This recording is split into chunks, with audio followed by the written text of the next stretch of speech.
Hi, I'm Dina Cucina, and welcome back to my tiny Tuscan kitchen.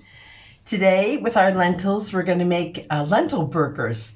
Now, one of my first jobs in Italy was working at a vegetarian restaurant, so we became like experts at like a quiche, burgers. Well, here, burgers weren't really popular.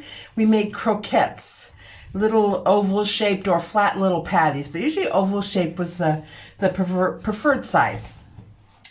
And any vegetable would be great and work. So, but lentils, chickpeas, of course, are a great base. Often you're held together with a mashed potato. Some people use sweet potatoes, cooked carrots. Any sort of pureed vegetable is a great base. Bound with little breadcrumbs, little eggs sometimes, and seasonings. So today I'm going to use oregano and a little fennel pollen, which we would normally use in a sausage. Today I'm going to use pre-cooked lentils out of the can. These are organic. So that to me needs a little more flavoring if you're using canned ones, because when I cook my own, they've got carrot, onion, celery, already a base of vegetable broth they were cooked in. And I don't have any breadcrumbs today, so what I'm going to use is oatmeal. And what you want to do first is start by using a little bit of the oatmeal to create like oatmeal flour or something to bind it with, like I would normally have breadcrumbs.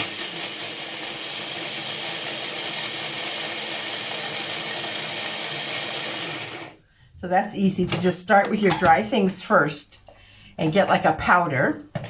And then what we're going to do is puree like half of my lentils, and I want to leave half to get some texture in there. So I canned lentils, I drained them and rinsed them off because I really don't like kind of that the liquid that's formed in the can afterwards. I think it kind of tastes and smell kind of old. And another trick I'm going to use is one I learned from doing some Swedish cooking, is to add a cooked beet in here, okay? The beet kind of gives it a nice little red. This is from what they call a Lindstrom.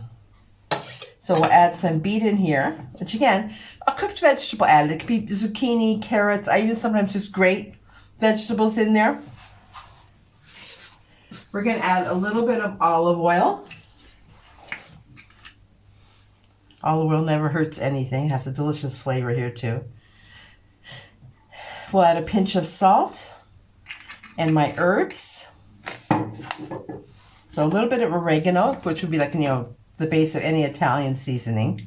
And I try to think of like, what would I put in my hamburger? So if I was making like an Italian meatloaf or a polpette, they usually have fennel seeds, garlic, onions. So I have a small onion here I'm going to add. And I don't really have to chop it right now because it's going to be in the pureed. I remember I'm leaving the little bit of the lentils there as some of the texture. Otherwise, you could have had just the chopped onions as texture. Some people like to saute them first. I prefer the raw onion flavoring in here.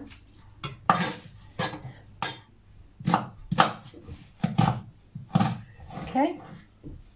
So this is going to be like our meat mixture. Like I said, lentils really are like meat. They're the meat replacement. Here we go. I want to push this down a little so this gets really mixed up nicely. Now, if you're making meatloaf, you tend to use an egg or a little bread soaked in milk, right, to get that moisture in there. By using the beet in here, we're adding a little more.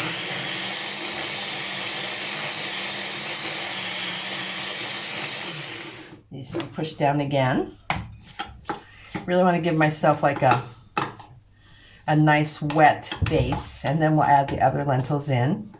And I might just add like an egg yolk.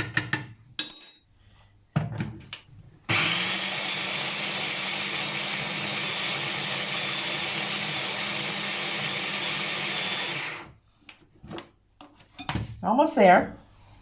So you can see it's getting nice and moisture now.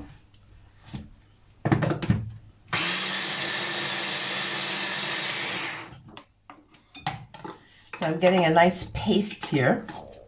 I think that looks good. Let me show you. So this is what I could form into croquettes, what normally would be the shape that an Italian would use. So this could be made into tiny little polpette or into croquettes.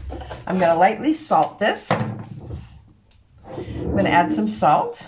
In the middle of filming yesterday, I screwed up, and so I needed to start to make a new batch to continue because I filmed backwards, so I got me cleaning up and not me cooking. So once you've got your beautiful puree here ready, and today I forgot to leave half of my lentils whole, and so I'm going to show you two different ways to prepare it. One is as a burger, okay? And so what I'm going to do is I'm going to add Parmesan cheese to this, grated Parmesan cheese. This is so nice now that Parma is providing us with pre-grated real Parmesan cheese. And that's up to you for how much cheese you would like in your like normal burgers and stuff. I was trying to think of all the things I would normally put in my burger. And you know, I like to give them, of course, like maybe a soy sauce, ginger, garlic base. I did the fennel oregano going for Italian with the Parmesan cheese, but a little more Parmesan. Traditionally, if I was making a meatloaf, I would add breadcrumbs or bread soaked and maybe an egg. But I wanted these to stay a little bit softer, so I'm going to show you these without the egg, and then I'm going to do little meatballs, which is what we would have done at the vegetarian restaurant, that by adding a little of breadcrumbs and egg to it, you're going to make it firmer and give more of a meaty kind of bite. For this burger, I'm going to leave these kind of more delicate. So I'm going to lightly heat my little griddle and add a light drizzle of oil. Okay, I'm just going to do 2 burgers here. And you'll see how nicely these, first you form a ball like usual. And with the beet, doesn't this really look like a hamburger? I think it's such a great trick. So the Swedish make a burger with real meat and they put the beet in it too. I think it's really, really nice. And they serve it with a fried egg.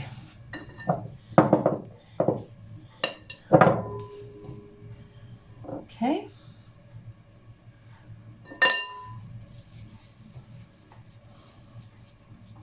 So sometimes people would also add boiled rice to these.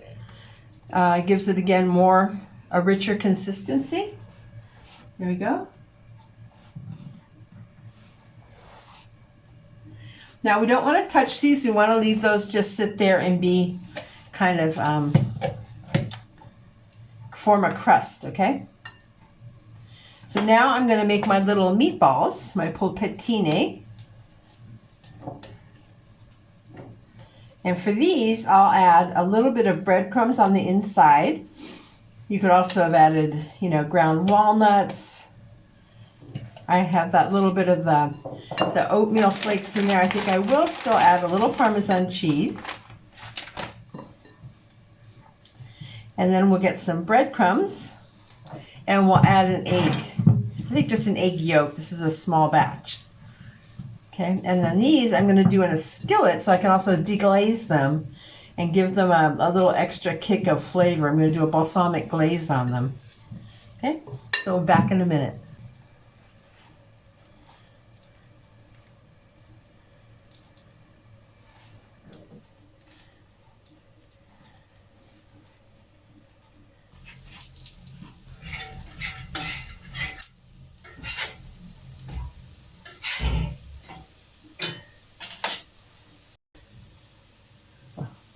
So here we have our lentil burgers. Look at these, okay? So they look just like a hamburger. And you can see by putting them on the griddle, we get nice caramelization, we crisp them up. So these could be eaten like this with maybe a nice arugula shaved Parmesan cheese, balsamic vinegar, or I put them in a bun. I made some homemade mayonnaise. You could do mustard, mayonnaise, your ketchup. I did a little barbecue sauce I had from America. And so here you have your beautiful burgers. Buon appetito. So here now I've got our little polpette, And I breadcrumbed these. They're in a little bit of olive oil. And the same thing as with our burgers. They're getting a nice little crust on them. I'm going to add a little more oil now and let these brown on both sides. And then I'm going to finish these off by deglazing them with some balsamic vinegar. And I like to serve them on a bed of arugula, or you could, if you want to do them as kind of a alternative main course, or you could do them with a little dipping sauce. You know, a tzatziki is always nice, yogurt, or a spiced mayonnaise is also delicious. Anything you like. They can also just be a simple finger food, okay? So I'm going to finish sauteing these. A little more oil so they get all crispy. There we go. Give them a nice shake. And we'll be back now when the second side is all crispy.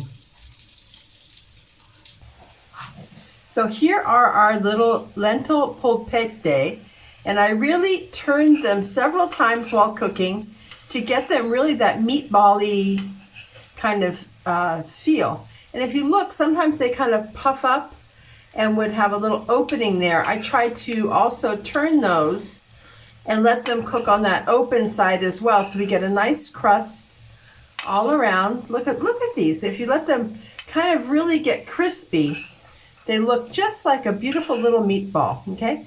So now that these are cooked and I've got a nice crust on them, let's add a little balsamic vinegar. And I can just use my inexpensive one for this.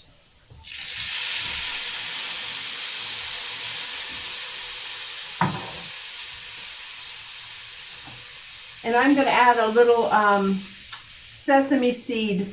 I have a little everything but the bagel mix, but you could add sesame seeds or something else in here to kind of give it a nice little glaze.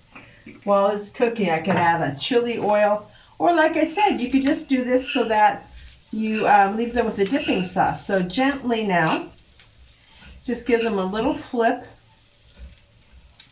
in the balsamic sauce. You kind of really just want to turn them one by one so you don't break them. And I'll give a little more of that glaze on the other side as well.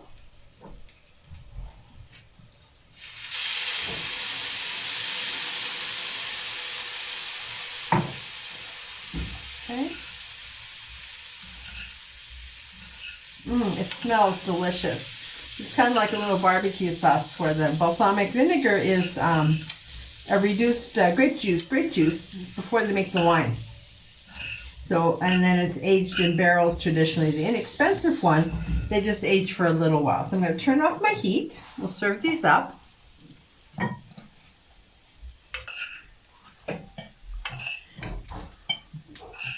Like I said too, these would be great. They're kind of like the same idea as a falafel, right?